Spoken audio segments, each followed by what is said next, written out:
Basale bemangala abantu ngesikhathi-ke uNomcebo eveza okunye phakathi kwakhe neGcokama Elisha. Sawubona kuphi nakuphi la kufinyeka khona lo mbuso njengamanje. Ukubingelelayo uyena Mathinda Cebisi, intombi zomqamulo amahlaka abanye zabaqamula imali thuwazi. Ngana wethu ungabe usuku lakho lokuqala ulangicothi wenze kulungele press subscribe button, share ufune comment wenze sure ukuthi uyalike ukuze njalo mase kufana amavidiyo kube wena uqala uthola notification. Engenza kwethu ukuthi kwabaningi ngesikhathi-ke uNomcebo ephosa imibuzo laphana kubantu mayelana neGcokama Elisha, njengoba-ke bebehlangene kube-ke sekulalelwa izinto ey'ningi phakathi kwabo, kodwa-ke abantu abaningi babeke sebethi yeyi thina singajabulela noma yini eqhamuka kunina phakathi kwakho Nomcebo nalo-ke iGcokama Elisha. Njengoba-ke bebehlangene kwezinye zezindlu okungenzeka ukuthi mhlawumbe-ke bekunomcimbi somewhere, kodwa-ke uNomcebo ube esakuveza ngokusobala ukuthi cha yena-ke yini emhlanganisa neGcokama Elisha. Mntwana sekhaya ividiyo yalandela emva kwaleli bika.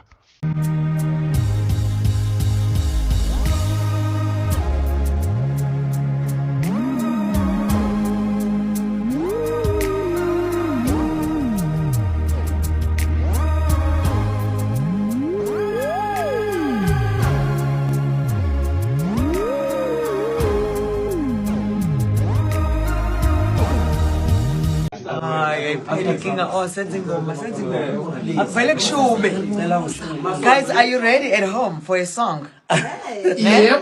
Are you guys ready? Yeah. We want you guys to approve. Are you guys approving? Niyavuma. Lalelani ngibani mana ngiphume esilungwini. Niyavuma yini? Yebo. Apha amabhinqa.